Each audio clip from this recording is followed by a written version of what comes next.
नमस्कार, राजस्थान 10 बजे में आप सभी का बहुत स्वागत है और आपके साथ मैं हूं दीपा। फिलहाल शुरू करते हैं संभागवार बड़ी खबरों का सिलसिला। अलग अलग संभागों से हमारे रिपोर्टर आप तक बड़ी खबरें पहुंचाने के लिए जुड़े हुए हैं। सबसे पहले रुक करते हैं जयपुर संभाग का। जयपुर की आज की बड़ी खबर आप तक पहुंचा रहे हैं हमारे संवाददाता योगेश शर्मा। कांग्रेस पार्टी ने आज अपना स्थापना दिवस मनाया। प्रदेश कांग्रेस मुख्यालय में पीसीसी के मुखिया गोविंद सिंह डोटासरा ने कांग्रेस पार्टी का ध्वज फहराया और इसके बाद पीसीसी से लेकर शहीद स्मारक तक तिरंगा यात्रा निकली। किसान आंदोलनरत है और कांग्रेस पार्टी ने इसी के समर्थन में यात्रा को निकाला और केंद्रीय कृषि कानूनों का विरोध किया। तिरंगा यात्रा शहीद स्मारक पर जाकर संपन्न हुई।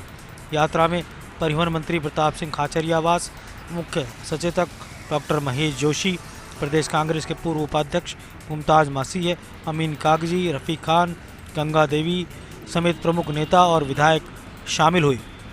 प्रदेश कांग्रेस के अध्यक्ष डोटासरा ने कहा कि कांग्रेस देश की आत्मा है। पीसीसी चीफ ने कहा कि आज बीजेपी और आरएसएस के लोग कांग्रेस मुक्त भारत की बात करते हैं, लेकिन आज़ादी के आंदोलन में इनका क्या योगदान रहा यह सबको पता है। डोटासरा ने कहा कि आज़ादी की जंग कांग्रेस के सिपाहियों ने लड़ी थी। महात्मा गांधी से लेकर इंदिरा गांधी, राजीव गांधी और कांग्रेस के तमाम नेताओं ने देश की आज़ादी में से लेकर देश के विकास में अपना योगदान दिया। औद्योगिक भारत को बनाने में पंडित नेहरू का योगदान कभी भी भुलाया नहीं जा सकता। लाल बहादुर शास्त्री सरी के महापुरुष कांग्रेस पार्टी ने ही देश को दिए। आज देश महाशक्ति बनने जा रहा है, उसमें कांग्रेस की अहम भूमिका रही है। लेकिन आज देश में बीजेपी और आरएसएस के लोग संविधान का मखौल उड़ा रहे हैं। उन्होंने कहा कि पीएम मोदी ने सत्ता में आने के बाद काम की बात एक भी नहीं की, केवल मन की बात की है। केंद्र सरकार किसानों की बात नहीं सुन रही है। देश भर में किसान कृषि कानूनों के खिलाफ सड़कों पर उतरे हुए हैं। इसके बावजूद मोदी सरकार किसानों की मांगों पर सकारात्मक जवाब नहीं दे रही है। मोदी सरकार कांग्रेस मुक्त भारत बनाने के में जुटी है और 70% आबादी के किसानों को अपमानित कर रही है। तिरंगा यात्रा में शामिल मुख्य सचेतक डॉक्टर महेश जोशी और प्रताप सिंह खाचरियावास ने केंद्रीय कृषि बिल को लेकर बीजेपी पर जमकर निशाना साधा। राहुल गांधी के विदेश दौरे पर बीजेपी के आरोपों पर भी उन्होंने पलटवार की है। तो उन्होंने कहा कि किसान आज सड़कों पर है और कांग्रेस जन आज संकल्प ले रहे हैं कि वे धर्म के आधार पर देश को बांटने वाली ताकतों का विरोध करेंगे। किसान संवाद के तहत सरकार के मंत्री और पीसीसी के निवर्तमान पदाधिकारी और कांग्रेस के नेता प्रभारी के नाते अलग अलग जिलों के दौरों पर भी आज से रवाना हो गए। कांग्रेस सेवा दल ने भी आज से किसान संघर्ष यात्रा का आगाज कर दिया है। हर जिले में जाकर और हर पवित्र स्थल पर जाकर वहाँ की मिट्टी और वहाँ का पानी लाकर और उसे फिर किसान आंदोलन में जुटे किसानों को सौंपा जाएगा। किसान के मुद्दे पर कांग्रेस लगातार आंदोलन कर रही है और यह कोशिश में जुटी है कि किसान और कांग्रेस एक साथ नजर आए। जयपुर के बाद आगे बढ़ते हैं, आपको ले चलते हैं बीकानेर संभाग की आज की बड़ी खबर से आपको रूबरू करवा रहे हैं हमारे संवाददाता लक्ष्मण राघव। केंद्रीय मंत्री अर्जुन मेघवाल ने बीकानेर दौरे के दूसरे दिन श्री डूंगरगढ़ और सुजानगढ़ में किसान चौपाल कर किसान बिल को लेकर प्रधानमंत्री मोदी और भाजपा का पक्ष रखा। अर्जुन मेघवाल ने फर्स्ट इंडिया न्यूज़ से बातचीत में कहा कि संवाद से ही बात बनेगी। प्रधानमंत्री मोदी किसानों को लेकर सकारात्मक हैं। उनका कहना था कि लोकतंत्र में जिद ठीक नहीं है। किसान बिल को वापस लेने की मांग कुछ लोग करवा रहे हैं, जो कि किसानों की कंधों पर बंदूक रखकर अपनी राजनीतिक रोटियां सेकना चाहते हैं। तो वहीं आज भाजपा ओबीसी मोर्चा द्वारा प्रदर्शन किया गया। कलेक्ट्रेट कार्यालय में किए गए इस प्रदर्शन में काले गुब्बारे भी छोड़े गए। दरअसल भाजपा के इन लोगों का आरोप है कि 2 सालों में राजस्थान में कोई काम नहीं हुआ है। इस दौरान देहात जिला अध्यक्ष ताराचंद सारस्वत, शहर जिला अध्यक्ष अखिलेश प्रताप, भंवरलाल जांगीड़ सहित कई लोग मौजूद रहे। आगे बढ़ते हैं, आपको ले चलते हैं कोटा की आज की बड़ी खबर आपको बता रहे हमारे संवाददाता भंवर एस चारण। दिन ढलने के साथ ही कोटा के कोटा 12 नेशनल हाईवे से मिली दुखद खबर। भीषण सड़क हादसे में 5 लोगों की हो गई दर्दनाक मौत। सभी मृतक कोटा के पास के कैथून कस्बे के निवासी बताए जा रहे हैं, जो कि एक स्कॉर्पियो में सवार होकर के 12 से कैथून की तरफ आ रहे थे। मृतकों के नाम बिलाल, राशिद, परवेज, मुजाहिद और हसन बताए जा रहे हैं। 5 मृतकों में से 4 ने हादसा स्थल में खेत में मौके पर ही दम तोड़ दिया था, जबकि 5वें मृतक ने अस्पताल में उपचार के दौरान दम तोड़ा। 5 अन्य घायलों का अस्पताल में अभी भी उपचार जारी है। जानकारी के मुताबिक हादसे के 2 कारण बताए जा रहे हैं। प्राथमिक कारणों में पहला कारण स्कॉर्पियो के टायर के फटने को माना जा रहा है, तो वहीं दूसरा कारण किसी आवारा मवेशी के सामने आने के चलते स्कॉर्पियो का संतुलन बिगड़ने को माना जा रहा है। बहरहाल पुलिस ने सभी मृतकों के शवों को फिलहाल मोर्चरी में रखवा दिया है और जो घायल हैं उनके त्वरित उपचार की व्यवस्था की जा रही है। कोटा के बाद आगे बढ़ते हैं, आपको ले चलते उदयपुर। उदयपुर संभाग की आज की बड़ी खबर आपको बता रहे हैं हमारे संवाददाता रवि शर्मा। उदयपुर शहर पुलिस के लिए आज का दिन रहा दोहरी सफलता के नाम। उदयपुर शहर पुलिस ने शहर के सुखेर थाना क्षेत्र के फ्लोरा कॉम्प्लेक्स में पिछले दिनों होटल व्यापारी के घर पर फायरिंग करने और फिरौती मांगने के मामले में टॉनी और फरदीन नाम के आरोपी को गिरफ्तार किया है। इस आरोपी ने पहले होटल व्यवसायी विनय भंडारी के घर पर फायरिंग की थी और फिर व्हाट्सएप से मैसेज करके 10 लाख रुपए की फिरौती मांगी थी। उदयपुर के सुखेर थाना क्षेत्र के फ्लोरा कॉम्प्लेक्स में व्यापारी विनय भंडारी पर हुई फायरिंग के मामले का शहर पुलिस ने खुलासा किया। पुलिस ने फायरिंग के आरोपी फरदीन उर्फ टॉनी को गिरफ्तार किया है। मामले का खुलासा करते हुए एडिशनल एसपी गोपाल स्वरूप मेवाड़ा ने बताया कि फरदीन ने फायरिंग के अगले दिन विनय को व्हाट्सएप पर मैसेज भेजकर 10 लाख रुपए की फिरौती मांगी थी। पुलिस को गुमराह करने के लिए फरदीन ने चोरी के मोबाइल और सिम का इस्तेमाल किया। यही नहीं, उसने अपने व्हाट्सएप स्टेटस पर हथियार के साथ किसी अन्य का फोटो भी लगाया ताकि पुलिस को गुमराह कर सके और पुलिस टीम उस तक ना पहुंच सके। इसके अलावा शहर पुलिस ने उदयपुर शहर के खांजीपीर इलाके में कल देर रात हुई युवक की हत्या के मामले का भी खुलासा किया और इस मामले में 3 आरोपियों को गिरफ्तार किया है। फिलहाल दोनों ही मामलों में गिरफ्तार किए गए आरोपियों से पुलिस पूछताछ कर रही है। इसके अलावा शहर पुलिस ने कल देर रात खांजीपीर इलाके में हुए एक युवक की हत्या के मामले का भी महज 12 घंटों में खुलासा कर दिया। पुलिस ने इस मामले में 3 आरोपियों को गिरफ्तार किया है।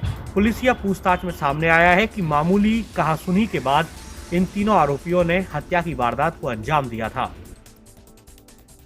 आगे बढ़ते हैं, भरतपुर आपको ले चलते हैं। भरतपुर संभाग की आज की बड़ी खबर आपको बता रहे हमारे संवाददाता विनोद तिवारी।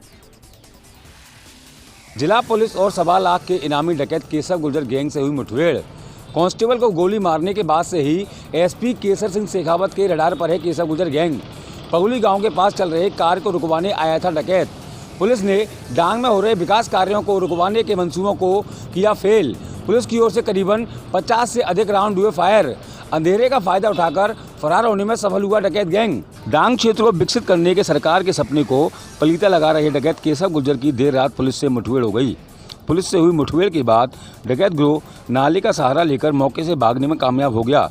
मौके पर मिले खून के निशान के बाद पुलिस का अनुमान है कि मुठभेड़ के दौरान भागते हुए किसी डकैत को गोली भी लगी है। जिस अनुमान के मुताबिक पुलिस ने मध्य प्रदेश और राजस्थान से जुड़े बिहार के क्षेत्र में मौजूद सभी निजी चिकित्सकों से पूछताछ शुरू कर दी है। देर रात को ही मुठभेड़ के बाद घटनास्थल पर पहुंचे एसपी केसर सिंह शेखावत ने बताया कि बाड़ी सदर थाना क्षेत्र के पगुली गांव में जीएसएस का निर्माण कार्य चल रहा था, जिस निर्माण कार्य को रुकवाने के लिए डकैत केशव गुर्जर अपने 2 साथियों के साथ देर रात को जीएसएस पर पहुंच गया।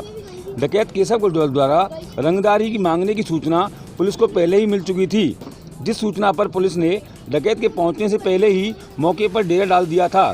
डकैत केशव अपने 2 साथियों के साथ जैसे ही जीएसएस पर पहुंचा तो उसे पुलिस के मौके पर होने की भनक लग गई, जिस पर डकैत ने फायरिंग शुरू कर दी। जवाब में पुलिस द्वारा की गई फायरिंग के बाद डकैत केशव गुर्जर के साथ उसके साथ अंधेरे का फायदा उठाकर जीएसएस के सहारे बने नाले में कूद गए, जहां से लगातार फायरिंग करते हुए वह अंधेरे का फायदा उठाकर भागने में कामयाब हो गए। मुठभेड़ के बाद डांग क्षेत्र में लगातार चली कॉम्बिंग में भले ही डकैत केशव को पकड़ने में सफलता हासिल नहीं हुई हो, लेकिन डकैत केशव और उसके 2 सहयोगियों के गोली लगने की सूचना के बाद पुलिस ने डांग क्षेत्र में गैंग की तलाश तेज कर दी है। वहीं एमपी और करौली पुलिस भी अपने अपने इलाकों में डकैतों की मूवमेंट को लेकर अलर्ट पर हैं। आगे बढ़ते रुक करते अजमेर का। अजमेर संभाग की आज की बड़ी खबर आपको बता रहे हमारे संवाददाता नवीन जोशी।